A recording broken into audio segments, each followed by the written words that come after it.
welcome to Vyaspeeth. In this lecture, I am going to starting accountancy for class 11th. In this lecture, we are going to explain about meaning, characteristics and some objectives of the accounting. So let's start with the first introduction of accounting. As you know that accounting is a business language.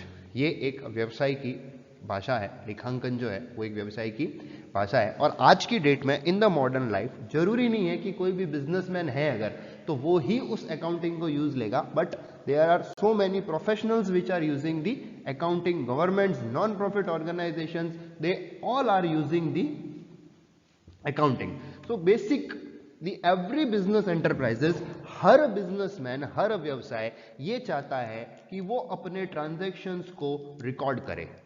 ठीक है, वो अपने transactions को क्या करे, record करे और ये देखना चाहे कि जो भी उसके इकोनॉमिक ट्रांजैक्शंस हुए हैं, जो भी उनके ट्रांजैक्शंस हैं, उनका क्या रिजल्ट निकल के आता है. इकोनॉमिक इवेंट्स का क्या रिजल्ट्स होता है. अब ये जो भी वर्ड्स मैं बोल रहा हूं, चाहे वो इकोनॉमिक इवेंट्स है, बिजनेस एंटरप्राइजेस है, ये हम नेक्स्ट लेक्चर में एक एक वर्ड का मीनिंग आपको समझाऊंगा. ट्रांजैक्शंस का क्या मतलब होता है. तो हर एक बिजनेसमैन ये चाहता है कि उसके बिजनेस में जितने भी उसके ट्रांजैक्शंस हुए हैं और इकोनॉमिक इवेंट्स हो रहे हैं, उनको वो क्या करे, should record all these transactions और रिकॉर्डिंग के साथ साथ उसके रिजल्ट्स को भी फाइंड करें. जैसे फॉर एग्जांपल एक वेजिटेबल सेलर है, वो सुबह सुबह क्या करता है, एक वेजिटेबल्स परचेस करता है, फिर दिन भर में उनको क्या करता है, सोल्ड करता है और शाम को वो. मीनिंग और definition of accounting. Accounting is the art of recording, that is the first word is recording, classifying, summarising. Accounting is the art, or you can also say a science of recording, classifying, summarizing in a significant manner in a fixed manner terms of money, transactions and events which are at least in the part of financial character and interpreting the result thereof. बड़ी simple definition है. Accounting क्या करता है, जो भी आपके business के transactions होते हैं उनको रिकॉर्ड करेगा, उनको क्लासिफाई करेगा, उनको समराइज करेगा. लेकिन वो ट्रांजैक्शन कैसे, जिसको आप मनी के टर्म में मेजर कर सकते हो. अगर आप उसको मनी के मेजर में टर्म नहीं कर सकते हो तो उसकी रिकॉर्डिंग, क्लासिफाइंग और समराइजिंग नहीं होगी. और एंड में इंटरप्रिटेटिंग रिजल्ट का मतलब है प्रॉफिट और लॉस कितना हो रहा है. जैसे एक सब्जी वाला सुबह सब्जी खरीदता है, दिन भर में बेचता है, एंड में उसको शाम को वो पता लगाने की कोशिश करेगा कि उसको कितना प्रॉफिट हुआ या कितना लॉस हुआ. तो basically accounting is an art और science of recording, classifying, summarising and interpreting the result thereof. Now इससे क्या निकल के आता है. अभी क्लासिफाइंग और समराइजिंग का भी मतलब आगे आ रहा है. से कैरेक्टरिस्टिक्स निकल के आते हैं कि लेखांकन की विशेषताएं क्या है. सबसे पहला, recording of transaction according to specified rules. जैसे स्पेसिफाइड रूल्स होते हैं हर चीज को करने के, आप सड़क पे चलते हो उसके कुछ रूल्स हैं चलने के लिए, वैसे ही अकाउंटिंग के भी रिकॉर्ड करने के, ट्रांजैक्शंस को रिकॉर्ड करने के कुछ रूल्स हैं. फॉर एग्जांपल, छोटे से एग्जांपल देता हूं. कैश बुक में कैश ट्रांजैक्शंस रिकॉर्ड होते हैं. अब ये cash transactions, credit transactions, that is explained in the second lecture. जो सेकंड लेक्चर आने वाला है उसमें मैंने आपको बेसिक टर्मिनोलॉजी एक्सप्लेन करी है, एक एक with the help of example. Example के साथ कि एक बिजनेसमैन होता है, उसने मनी इन्वेस्ट किया है तो क्या कहलाएगा, अगर उसने कुछ परचेज किया तो क्या, एंड सो दैट. जैसे ये कैश बुक है, इसमें ट्रांजैक्शन करना, परचेज बुक की एंट्री परचेज लेजर में करना, सेल्स बुक की एंट्री सेल्स लेजर में करना, ये purchase ledger, sales ledger, cash book, ये सब अपन आगे पढ़ने वाले हैं. परचेज रिटर्न बुक में जितने भी परचेज रिटर्न हो गए हैं उनकी एंट्री करना, सेल्स रिटर्न बुक में जितनी भी सेल्स रिटर्न हो गई हैं उनकी एंट्री करना. तो कुल मिलाकर कहने का मतलब यहां पर ये है कि जितने भी ट्रांजैक्शंस को आप रिकॉर्ड करते हो, आप मन मर्जी से रिकॉर्ड नहीं कर सकते. There is a specified rules. वो रूल्स अपन आगे सीखेंगे. Second, only financial transactions are recorded. दिखती बात है. इसकी डेफिनेशन में यही लिखा है कि collection recording, collecting, summarising, interpreting the events which are in monetary terms. जो मॉनेटरी टर्म्स होगा उसी को तो आप रिकॉर्ड करोगे, प्रॉफिट और लॉस तो मॉनेटरी से ही निकाला जाता है। तो ऐसे ट्रांजैक्शंस जिनको आप मॉनेटरी टर्म्स में मेजर करते हो उन्हीं को हमें क्या करना है, रिकॉर्ड करना है। जैसे परचेज ऑफ गुड्स हैं, सेल ऑफ गुड्स हैं, या परचेज ऑफ एसेट्स हैं, सैलरी पेड है, रेंट पेड है, कमीशन पेड है, इंटरेस्ट रिसीव्ड है। All these are the financial transactions. Financial transaction means those transactions which can be measured in monetary terms. उन व्यवहारों को जिनको आप मुद्रा के रूप में माप सकते हो उनका ही लेखांकन किया जाता है। अब जैसे किसी एम्प्लॉय को अपॉइंट किया, कोई एम्प्लॉय छोड़ के चला गया, बिजनेस का मालिक मर गया, क्या आप इसको अकाउंटिंग में रिकॉर्ड कर सकते हो? नहीं कर सकते हो। क्यों नहीं कर सकते हो? क्योंकि इसको आप मॉनेटरी टर्म में मेजर नहीं कर सकते। एक की एम्प्लॉय था, की मतलब इंपॉर्टेंट एम्प्लॉय था, वो छोड़ के चला गया, क्या उसको मेजर किया जा सकता है? नहीं किया जा सकता। क्यों नहीं किया जा सकता? क्योंकि there is not an economic event, उसका कोई कैश में कोई लेन देन नहीं है, या यूं कह सकते हैं कि उसका मॉनेटरी वैल्यूएशन कुछ भी नहीं है।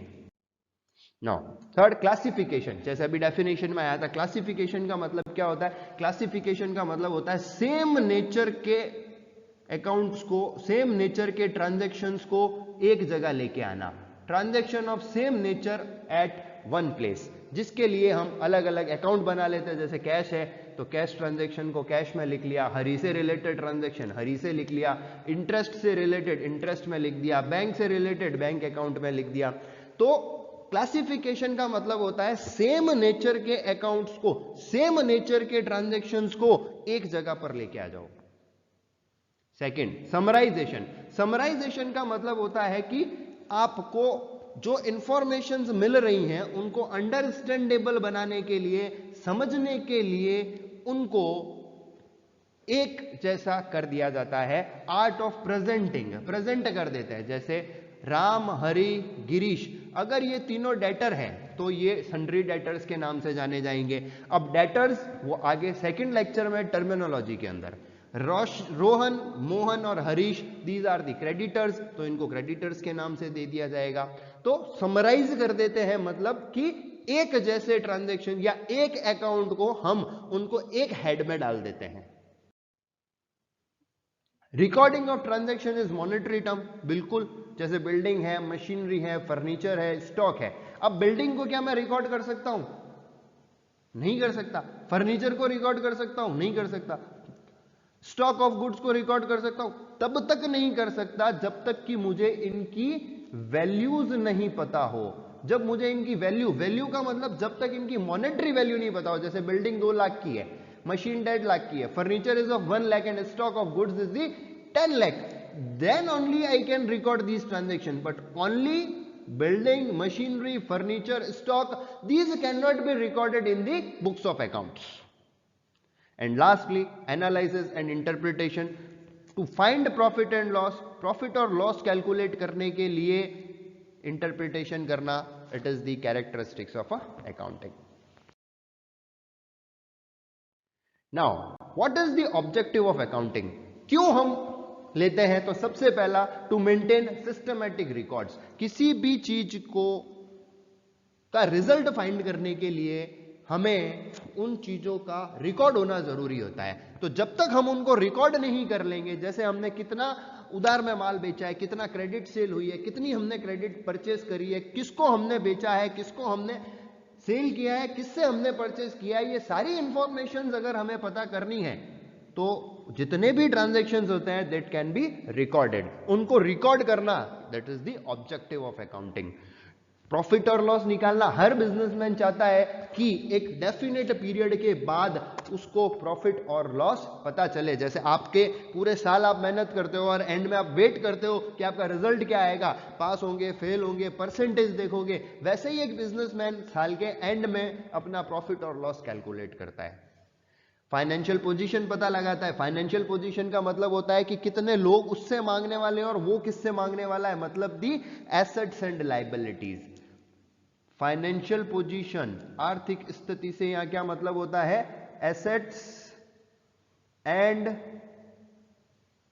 लाइबिलिटीज, उसकी बिजनेस की कितनी एसेट्स हैं और कितनी लाइबिलिटीज हैं। और lastly to provide information to various users, various users पे एक अलग से पूरे टॉपिक का एक लेक्चर बना है, वो आगे आएगा। यहां मैं आपको एक एग्जांपल दे देता हूं। यूजर्स का मतलब जैसे बैंक है, आप बैंक के पास जाते हो कि आपको बिजनेस में लोन चाहिए साहब 1 करोड़ रुपए का, और वो तो तैयार बैठा है चेक लेके कि लो आओ साहब ये लीजिए आपका 1 लाख का 1 करोड़ का चेक, ओके पास। नहीं, ऐसा नहीं होता है।